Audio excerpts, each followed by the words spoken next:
What's up, everyone? It's Triamite. It's November 21st, 2013, and I want to talk to you about some amazing footage that came across my Facebook page for me to look at, and it is absolutely the most awesome footage I've ever seen. It's absolutely amazing.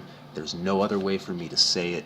I look at footage like this all the time to analyze it for people and give them my opinion on it, and when I'm looking at this footage, it meets all of my criteria to be a legitimate video in my eyes.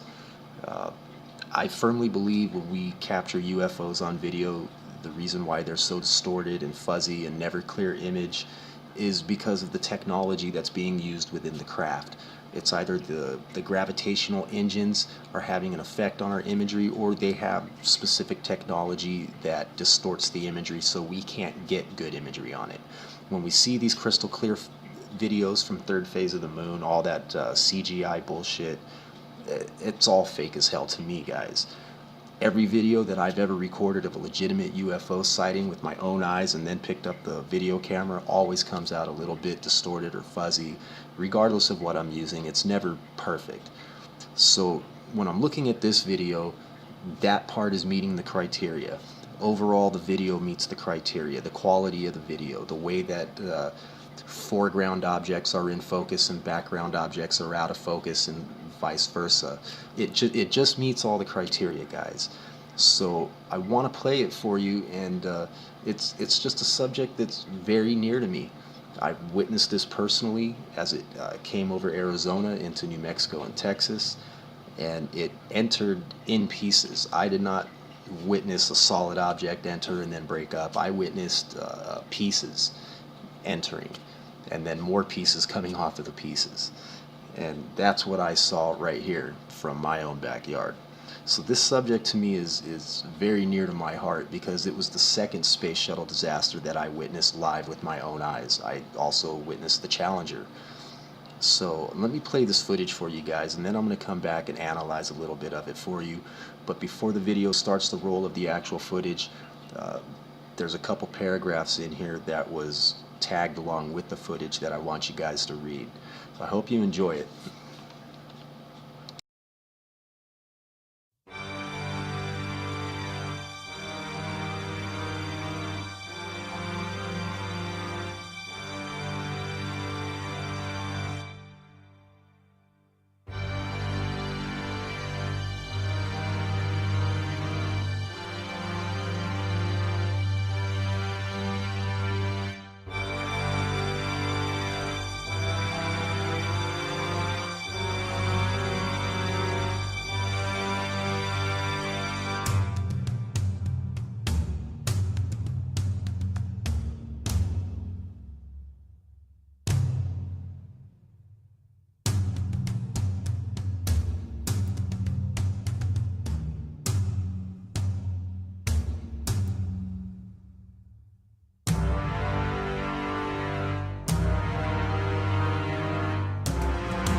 So what we're looking at right here is a piece that was released a while back, and it was apparently supposed to be a recording of the cockpit as they were prepping for re-entry and during re-entry.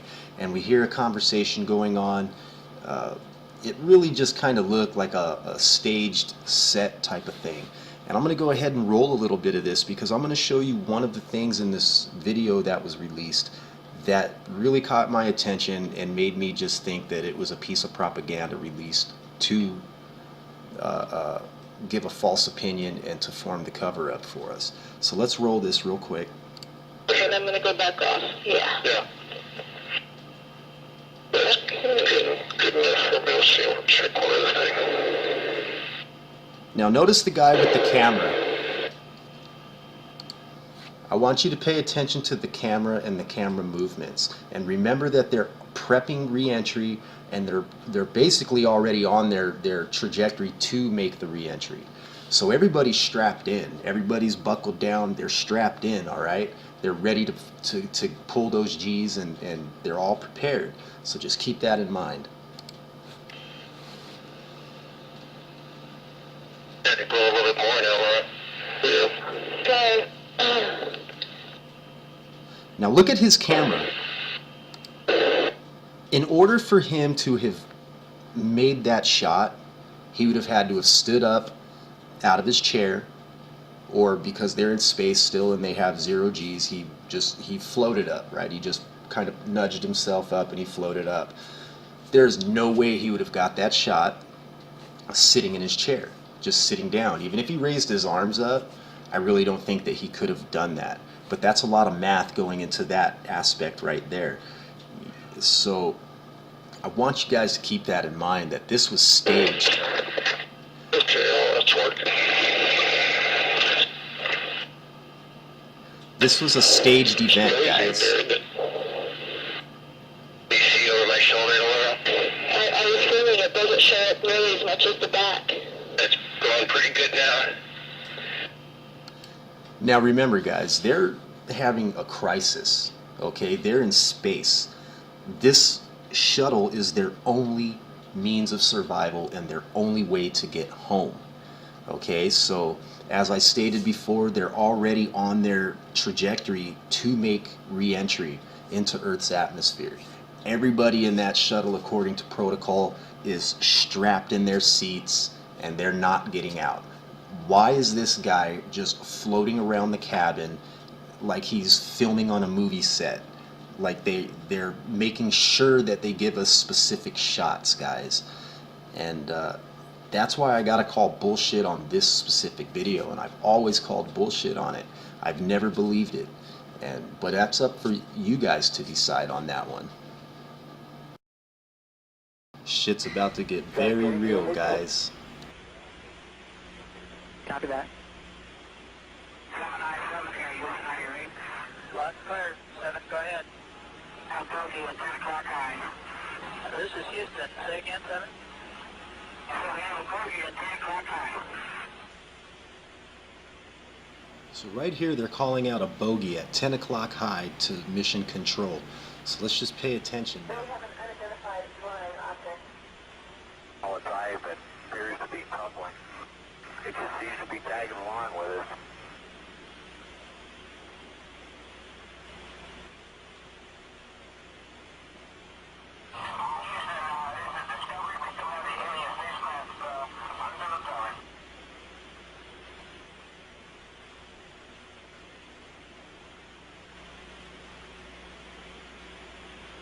Yeah, Houston, we got somebody out the front window with a pair of binoculars and a zoom lens. We're trying to get a pretty good idea on this thing. And we copy that.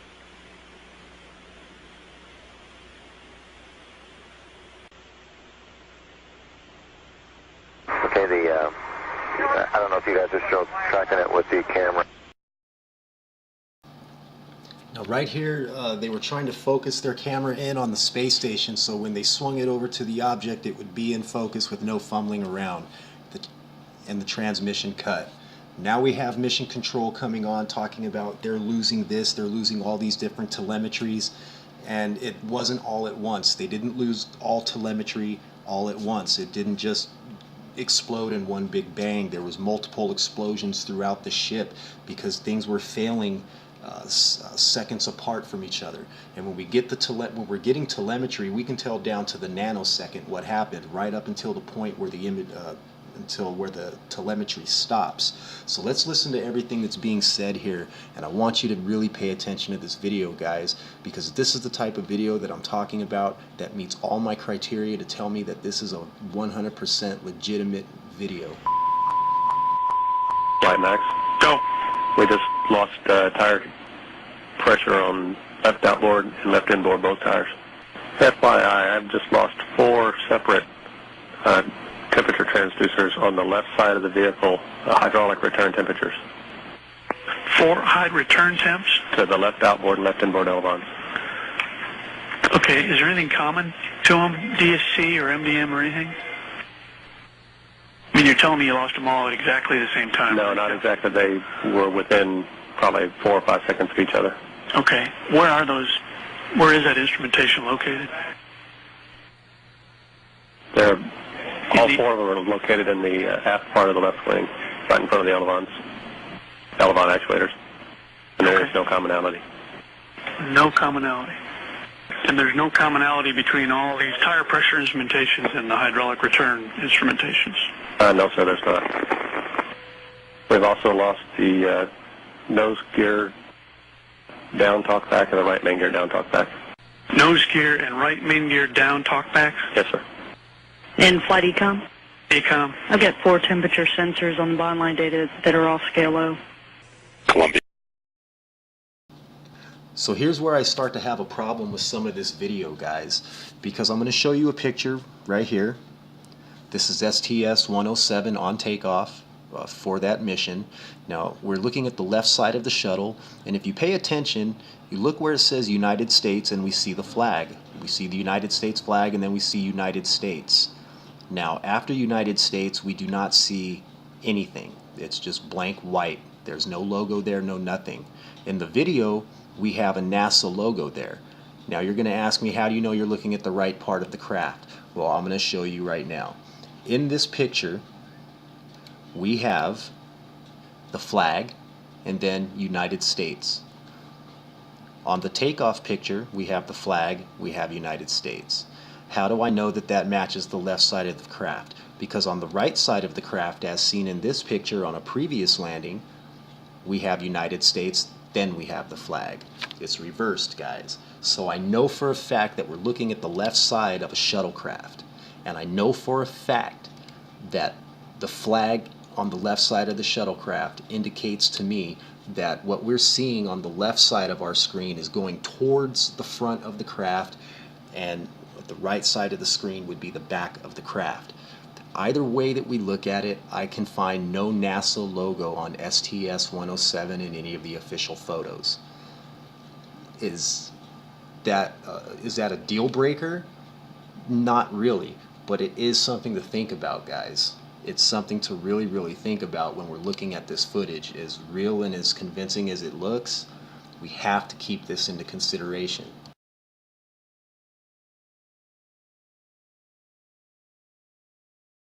Houston, UHF comm check.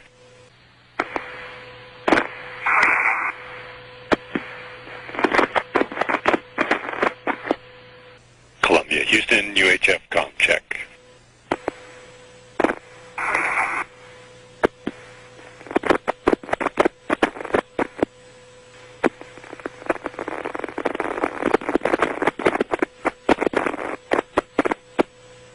Capcom, Charlie Hobaugh calling Columbia on UHF frequency as it approaches the Merritt Island tracking station range in Florida. Communications with Columbia were lost at about 8 a.m. Central Time, about 10 minutes ago. This is Mission Control, Houston. Any debris that is located in the vicinity of the north central Texas area that may be related to the shuttle contingency should be reported to local law enforcement, who will then report to NASA. It should be avoided. Debris could be potentially hazardous due to toxic substances that are used as propellants on the space shuttle. Flight controllers here are securing all information and notes and data pertinent to the scheduled descent and landing of the shuttle today as part of contingency procedures. Search and rescue teams in the Dallas-Fort Worth area UHF have been check. alerted.